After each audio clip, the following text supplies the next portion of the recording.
Hello, my name is Jordan Shirley. I'm in Dr. King's Jesus of Nazareth class, and today I will be telling you about the Didache, also known as the teaching of the 12 apostles. Now, for a little bit of historical context, it was written around 80 CE and discovered in 1873, and it is an outsider's perspective of what the church looked like in the first century. It was not written by the apostles, as in the 12 disciples of Jesus, but it was about their teachings and about what they expected and wanted the early church to look like. Now, it was based on a lot of Jesus's already spoken teachings, such as the Sermon on the Mount and Sermon on the Plain, but it was also it has a lot of quotes from Paul's teachings in his epistles to all the different places. And then there's a couple of new teachings or specified teachings or just kind of more focused ideas, such as abortion, sex with young boys, and magic or witchcraft, all of which were not in the canonical Bible but are found in this text. So the content, like I said, is mostly rephrased versions of already taught teachings with a few added teachings and added ideas and topics. But then when you really look down at it, there are 16 chapters and they're categorized by themes or topics.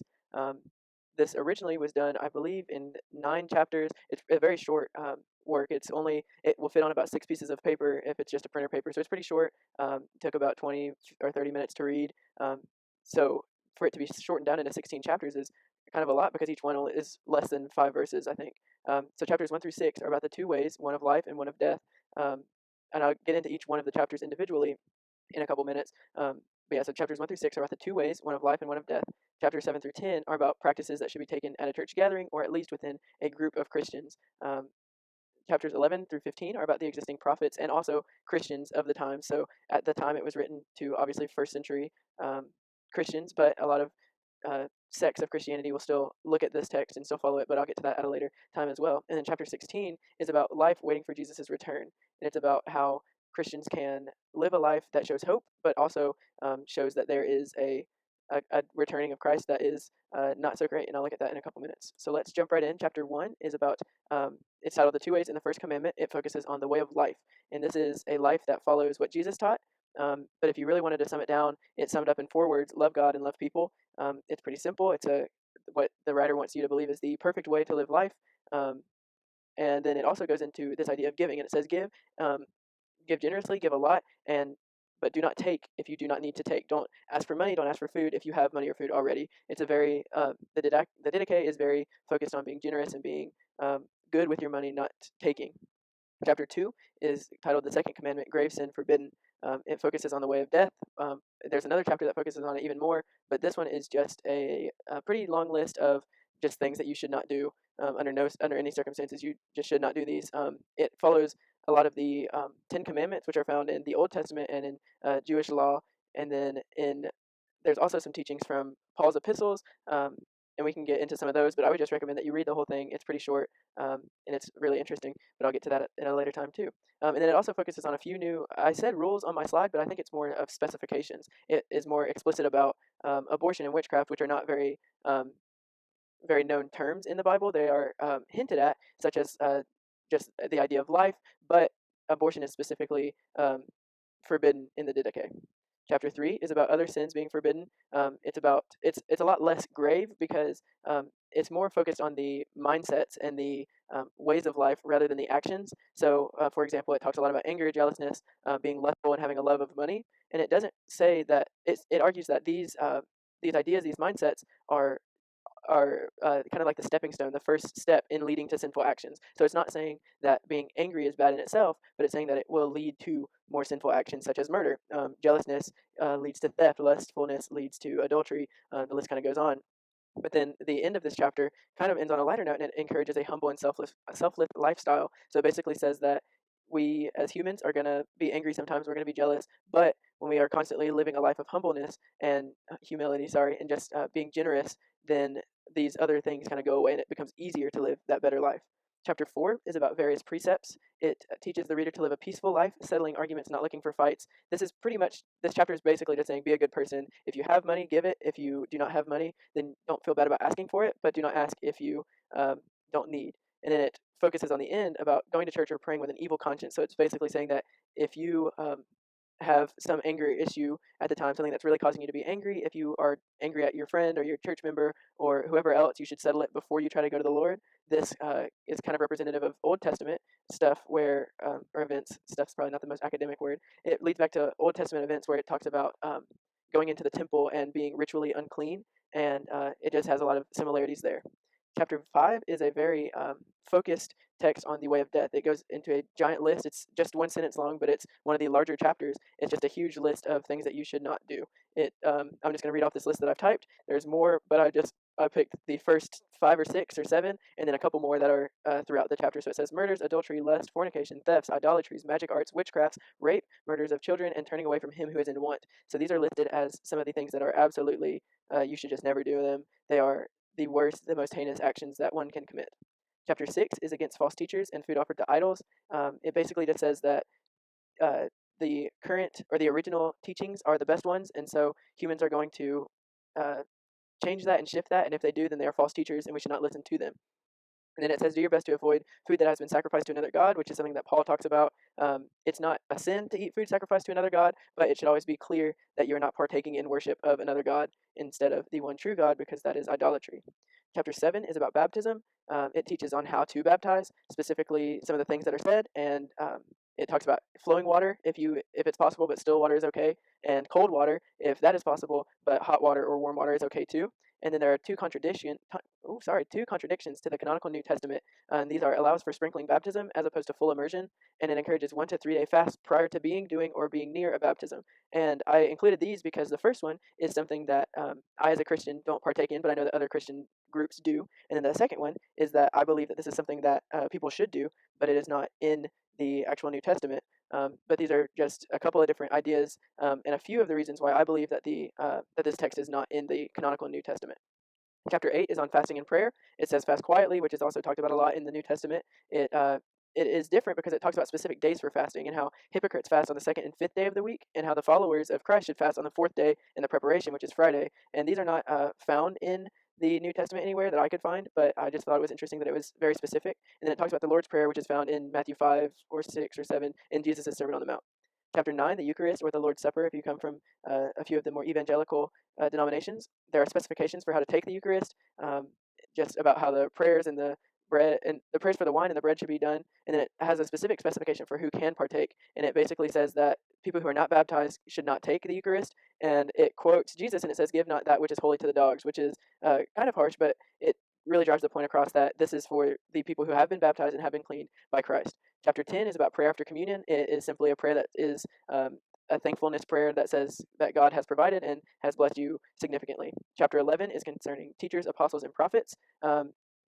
You can read the slide, you can pause it, do whatever. To sum up, it basically says that prophets should be selfless people, and that if a prophet is coming and asking for money, then they should not be accepted, but they can ask for food and they can stay for a short amount of time. But it is possible for people to use the fact that they are Christians, or just use the title in order to steal from people and take from people. It talks about prophets and false prophets, and how they both speak through the Spirit, but how only true prophets will follow God's commands as well.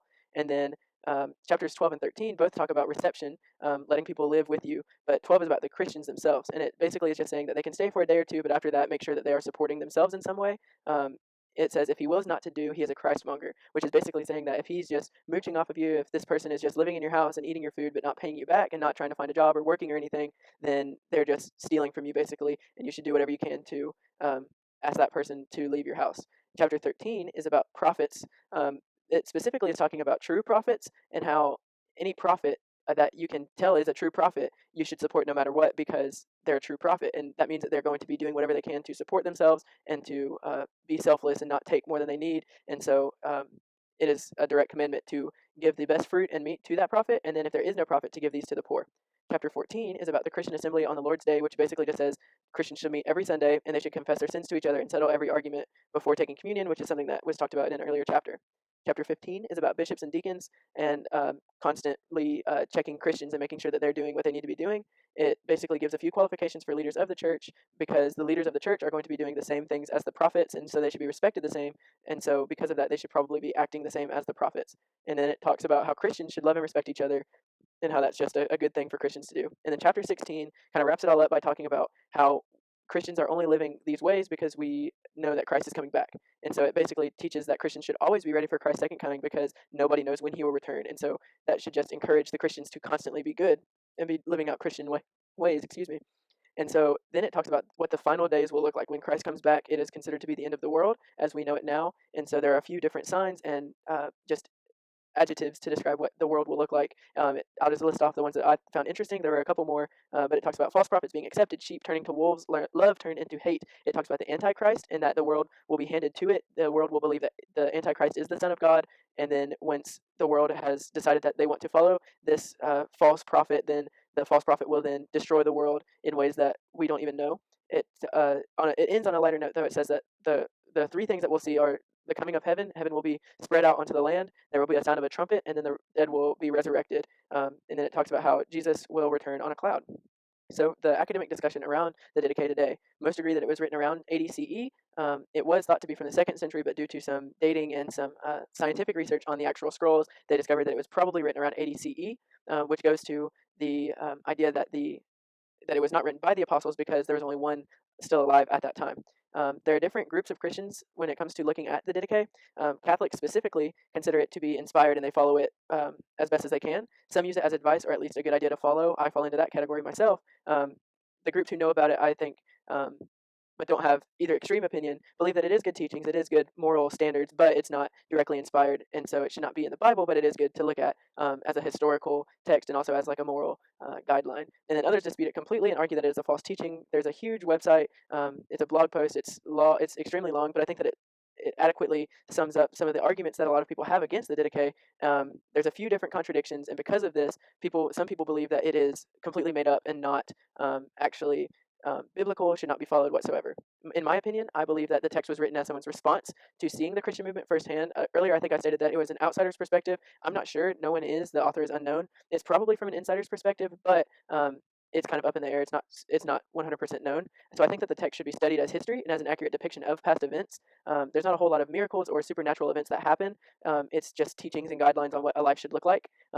So I have two questions. Should it be in the Bible? I think that no, it should not. I do not think it was directly inspired by God or the Spirit. I do not think that it was written by one of the people who are considered to be biblical writers. But I do believe that it should be studied in a class about the Bible. I believe that this class is a perfect place for discovery of this text. I actually had not heard about it before working on this project, but I do believe that it should be studied in a class about the Bible. And my reasoning why is because, as we read a lot about in the Historical Jesus book from a couple weeks ago, multiple authors in this book discuss studying the actions of people who witnessed Jesus as utter importance. And I think that this is very relevant when it comes to discussing the Didache, because it is literally just a bunch of stories and teachings about people who either directly interacted with Jesus or second generation Christians who are interacting with the people who interacted with Jesus. So I think that studying the actions of these people who witnessed Jesus or who were around Jesus in his time period are the best way to study about Jesus himself. I think that this is historically feasible and even probable. I said seemingly unbiased. I do believe that there could be a little bit, as it has a lot of language common in Christianity, but I do believe that the author is just writing about what they're witnessing without adding any teachings of their own. I think that it is, for Christians, a really interesting text just to compare and contrast with their own current practices and with how they go about their own life day to day. And I think that it's really interesting for non-Christians because it is very historical and it seems just to be a compilation of texts and of teachings that were common at the day. And there's not a whole lot of supernatural aspects to it. If you can kind of get turned off by that part of Christianity, for those who believe that Jesus was just a good teacher, this text is also really just a really good source for those people because it does do a pretty good job of summing up what Jesus taught, how to live a good moral life, but not there. Obviously, there is a little bit of Christ is the only teacher you should listen to.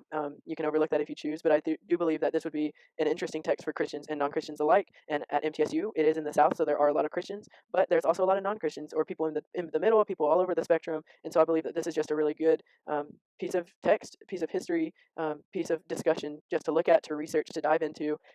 Anybody can take anything out of it, but I do believe as a Christian myself that it is just a really awesome text and a really good way to live life. I hope that you enjoyed this PowerPoint slash discussion that I've brought, and I hope that I'll be seeing you guys again in a couple weeks in the next round.